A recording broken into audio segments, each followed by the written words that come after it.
प्रकाश के बिना हमें कुछ दिखाई नहीं देगा। जब प्रकाश अपनी आंखों तक पहुंचने के बाद मस्तिष्क को संदेश भेजे जाते हैं और अपना मस्तिष्क इस जानकारी का विश्लेषण करता है।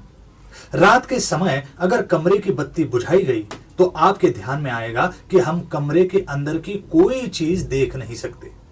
कमरा और उसमें से सब कुछ काला नजर आएगा। अंधेरा दिखना यह सिर्फ प्रकाश का अभाव दर्शाता है। जब वस्तुओं से भरा कमरा हमें काला दिखता है तब वस्तुओं से प्रकाश निर्माण नहीं होता या अपनी आंखों पर परावर्तित नहीं होता। इसका मतलब प्रकाश के बिना हमें कुछ नहीं दिखेगा। प्रकाशमान विरुद्ध प्रकाशित वस्तु। हमें दिखने वाली चीजें दो गुटों में डाल सकते हैं, प्रकाशमान वस्तु और प्रकाशित वस्तु। प्रकाशमान वस्तु जो खुद प्रकाश बनाती है, प्रकाशित वस्तु जो वस्तु प्रकाश अपनी आंखों तक परावर्तित करने में सक्षम होती है। सूर्य प्रकाशमान वस्तु का उदाहरण है और चंद्र प्रकाशित वस्तु है। हमारे कमरे में होने वाली वस्तुएं बिजली का बल्ब या मोमबत्ती जैसे प्रकाश के स्रोतों की वजह से दिखाई देती है। प्रकाशमान वस्तु खुद का प्रकाश बनाती है, इसलिए अप्रकाशमान वस्तुओं को प्रकाशित करती है और वे अपनी आंखों से दिखाई देते हैं। हम एक प्रयोग करेंगे।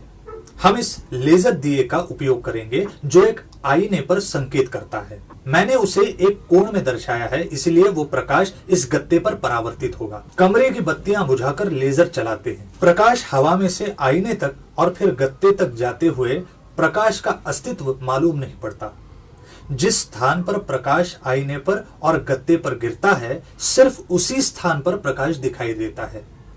इस स्थान पर प्रकाश का कुछ भाग वस्तु पर परावर्तित होता है और मेरी आंखों तक सफर करता है। आईना और मेरी आंखों के बीच में ऐसी कोई भी चीज नहीं जो प्रकाश फिर से परावर्तित कर सके। इस रचना में प्रकाश दिखाई देने के लिए चौक का चूर्ण छिड़काएंगे। अब हमें प्रकाश का मार्ग दिखाई देगा। सिर्फ परावर्तन की वजह से हम और अपने आसपास की दुनिया भर की सभी भौतिक वस्तुएं दिखाई देती है। प्रकाश कैसे परावर्तित होता है और हमारी आंखों तक सफर करता है, जिस कारण हमें दिखना संभव होता है, इसका हम अध्ययन करेंगे। दृष्टिक्षेप। हमें जो सब कुछ दिखाई देता है वो सिर्फ उस वस्तु से निकला हुआ प्रकाश जब हमारी आंखों तक पहुंचता है तभी दिखता है। इस छोटे पेड़ की तरफ देखें।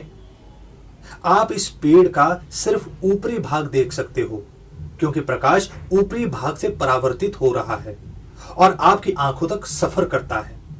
अगर आपको फूलदान या बोतल देखनी हो तो आपको अपनी आंख फूलदान या बोतल की तरफ मोड़नी पड़ेगी। अगर आपको इस पेड़ के आईने में प्रतिबिंब देखनी है तो आपको अपनी नजर पेड़ के प्रतिबिंब की रेखा में ले जानी पड़ेगी। अपनी नजर को ऐसी विशिष्ट दिशा में घुमाने को दृष्टिक्षेप भी कहते हैं। एकाध चीज देखने के लिए आपको नजर वस्तु के सीधी रेखा में लानी पड़ेगी। जब आप ऐसा करते हो तो प्रकाश उस वस्तु से आपकी आंखों की और दृष्टिक्षेप की सीधी रेखा में आएगा। बहुत आसान है, लेकिन दृष्टिक्षेप की संकल्पना बहुत महत्वपूर्ण है। दृष्टिक्षेप का सिद्धांत हमें प्रतिबिंब बनाने की क्रिया समझने के लिए मदद करेगा। हम एक प्रयोग से पेंसिल के प्रतिबिंब का स्थान ढूंढते हैं। वस्तु से आने वाला प्रकाश हमारी आंखों तक किस तरह से पहुंचता है यह हम ढूंढेंगे। दो पेंसिल लेकर रबड़ में फंसाए जो स्टैंड की तरह काम करेगा। एक छोटा आईना टेबल पर रख दीजिए। एक पेंसिल वस्तु और दूसरी प्रतिबिंब का काम करेगी। वस्तु पेंसिल आईने के सामने रखिए। बाईं तरफ से वस्तु पेंसिल देखकर प्रतिबिंब पेंसिल आईने की दूसरी तरफ लगाई। ऐसा करते हुए वस्तु पेंसिल प्रतिबिंब और प्रतिबिंब पेंसिल कोई भी स्थिति में बिल्कुल वस्तु और प्रतिबिंब की जगह होंगे। प्रतिबिंब पेंसिल की जगह ऐसी होगी कि जहां वस्तु की प्रतिबिंब का स्थान होगा। आप जब पेंसिल की प्रतिबिंब आईने में देखते हैं तब प्रकाश आपकी दृष्टि की रेखा पर से सफर करके आपकी आंखों तक पहुंचता है। वस्तु पेंसिल कमरे के प्रकाश स्रोत की वजह से प्रकाशित होती है। इस पेंसिल से निकले हुए प्रकाश किरण एक सीधी रेखा में आईने की तरफ जाते हैं। इस प्रकाश किरण को आपाती किरण, आईने की तरफ प्रकाश आने वाला प्रकाश कहते हैं। आपातिक किरण आपके दृष्टिक्षेप रेखा छेदते हैं, उसी बिंदु में आईने को छेदते हैं। प्रकाश किरण आईने से परावर्तित होता है और आपकी आंखों तक सफर करता है। इस किरण को परावर्तक किरण कहते हैं। आईने में वस्तु की प्रतिबिंब दिखने के लिए आपको दृष्टि प्रतिबिंब की सीधी रेखा में रखनी होगी। वस्तु से निकलने वाले बहुत सारी किरणों में से एक आईने पर पड़ेगी और आपके दृष्टिक्षेप की रेखा में परावर्तित होगी। इसी कृति से दूसरी संकल्पना प्रतिबिंब के स्थान के बारे में है। आकृति में देखिए कि प्रतिबिंब बिल्कुल आईने के दूसरी तरफ आईने की लंब रेखा में होगी। आईने से वस्तु तक के अंतर को वस्तु का अंतर कहते हैं। आईने से प्रतिबिंब तक के अंतर को प्रतिबिंब का अंतर कहते हैं। सभी समतल आईनों के लिए वस्तु का अंतर और प्रतिबिंब का अंतर समान होता है।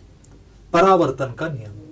अगर प्रकाश किरण आते हुए और परावर्तित होते हुए उनका निरीक्षण किया तो प्रकाश किरण का परावर्तन होते हुए बर्ताव परावर्तन नियमों के अनुसार अपेक्षित है। आपातिक किरण और परावर्तित किरण जिस बिंदु में मिलते हैं उस बिंदु में लंब रेखा निकाली, इसे नॉर्मल लाइन कहते हैं। ये रेखा आपातिक किरण और परावर्तित किरण के बीच विभाजित समान कोण दर्शाती है। आपातिक किरण और लंब रेखा के बीच वाले कोण को आपातिक कोण कहते हैं। परावर्तित किरण और लंब रेखा के बीच वाले कोण को परावर्तित कोण कहते हैं। ये दोनों कोण ग्रीक अक्षर थीटा से सूचित किए जाते हैं।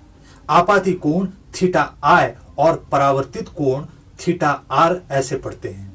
परावर्तन का नियम कहते हैं कि जब प्रकाश किरण किसी भी सतह से परावर्तित होता है तब आपातिक कोण और परावर्तित कोण समान होते हैं। हमें दिखेगा कि परावर्तित किरण और आपातिक किरण लंब रेखा के विरुद्ध बाजू में होते हैं और एक ही प्रतल में होते हैं। सारांश, हमने सीखा कि प्रकाश सतह से अपेक्षित पद्धति से परावर्तन के नियमानुसार परावर्तित होते हैं। प्रकाश परावर्तन ये अपेक्षित पद्धति क्षितिज सतह, खड़े सतह, कोण में होने वाले सतह और वक्र सतह के लिए लागू होता है।